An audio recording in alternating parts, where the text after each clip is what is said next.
பழைய பென்ஷன் திட்டத்தை மீண்டும் வழங்க வேண்டும் என்ற ஒற்றை கோரிக்கையோடு மற்ற 10 அம்ச கோரிக்கையோடு இணைத்து இன்று அனைத்து மாவட்டங்களிலும் தலைநகரங்களிலும் மிகப்பெரிய ஆர்ப்பாட்டம் நடத்தி கொண்டிருக்கிறோம் என்பதை பதிவு செய்து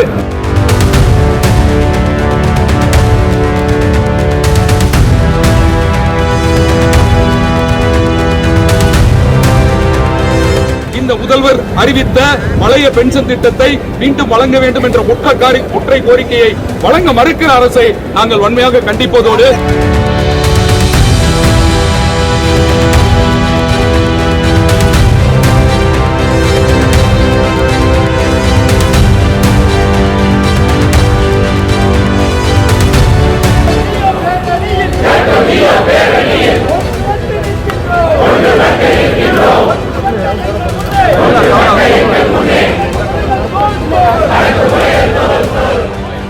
தமிழ்நாட்டில் அரசு ஊழியர்கள் மற்றும் ஆசிரியர்களின் முக்கிய கூட்டமைப்பான ஜாக்டோ ஜியோ அமைப்பு பல்வேறு கோரிக்கைகளை வலியுறுத்தி மாநிலம் முழுவதும் வேலைநிறுத்த போராட்டத்தில் ஈடுபட்டுள்ளது. போராட்டம் காரணமாக அரசு அலுவலகங்கள் மற்றும் பள்ளிகள் இயங்காமல் உள்ளது. ஜாக்டோ ஜியோ அமைப்பினர் தங்களின் 10 அம்ச கோரிக்கைகளை நிறைவேற்ற அரசை வலியுறுத்தி இந்த போராட்டத்தை நடத்தி வருகின்றனர். இதில் பழைய ஓய்வூதிய திட்டத்தை மீண்டும் செயல்படுத்துதல் போன்ற பல்வேறு கோரிக்கைகளை முன்வைத்து தங்களுடைய போராட்டத்தை நடத்தி வருகின்றனர். இந்த போராட்டத்திற்கு முன்பு ஜாக்டோ ஜியோ அமைப்பினர் அரசு பிரதிநிதிகளுடன் பலமுறை பேச்சுவார்த்தை நடத்தினர். எனினும் இந்த பேச்சுவார்த்தை தோல்வியடைந்ததால் போராட்டத்தில் ஈடுபட்டுள்ளனர். அரசின் தரப்பில் இதுவரை எந்த உரிய நடவடிக்கையும் எடுக்கப்படவில்லை என்றும் போராட்டக்காரர்கள் குற்றம் சாட்டியுள்ளனர். பல ஆசிரியர்கள் மற்றும் அரசு ஊழியர்கள் தற்காலிகமாக வேலை நிறுத்தத்தில் ஈடுபட்டிருக்கின்றனர். இந்த போராட்டம் காரணமாக பல்வேறு அரசியல் கட்சிகள் மற்றும் சங்கங்கள் ஜாக்டோ ஜியோ அமைப்பிற்கு ஆதரவு அளித்துள்ளன. அரசு உடனடியாக தீர்வு வழங்காவிடில் போராட்டங்களை மேலும் தீவிரப்படுத்துவோம் என ஜாக்டோ ஜியோ அமைப்பு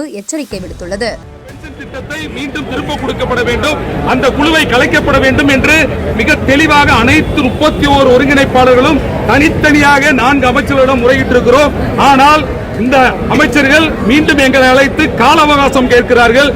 கடந்த 24 பிப்ரவரியிலே கால அவகாசம் கேட்டு 1 வருடத்திற்கு பின்பாக மீண்டும் அதே கால அவகாசம் கேட்பது என்பது நியாயமற்றது, அது ஏற்கத்தக்கதல்ல. இதனால ஜாக்டோ ஜியோ சார்பாக இந்த கால அவகாசம் கேட்பதை நாங்கள் வன்மையாக கண்டிப்பதோடு உடனடியாக இந்த அரசு எங்களது முக்கியமான வாழ்வாதார கோரிக்கையான பழைய பென்ஷன் திட்டத்தை மீண்டும் வழங்க வேண்டும் என்ற ஒற்றை கோரிக்கையோடு மற்ற 10 அம்ச கோரிக்கையோடு இணைத்து இன்று அனைத்து மாவட்டங்களிலும் தலைநகரங்களிலும் மிகப்பெரிய ஆர்ப்பாட்டம் நடத்தி கொண்டிருக்கிறோம் என்பதை பதிவு செய்து உடனடியாக இந்த ஜாக்டோ ஜியோ அமைப்பு இந்த தமிழக கலாச்சாரத்தை பொறுத்தளவு ஒன்றிய அரசு என்ன செய்தாலும் இந்த அரசோடு நாங்கள் சேர்ந்து இயங்கிக் கொண்டிருக்கிறோம். ஒன்றிய அரசு நிதி கொடுக்கவில்லை என்றால் தமிழக அரசு போராடுகிறது, அதே போல நாங்களும் போராடுகிறோம்.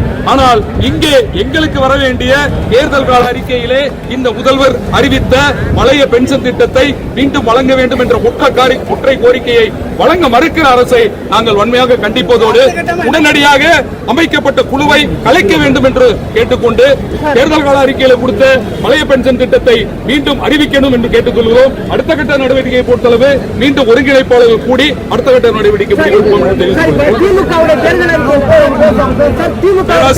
பேராசிரியர் காந்திராஜ், மாநில ஒருங்கிணைப்பாளர் ஜாக்டோ ஜியோ.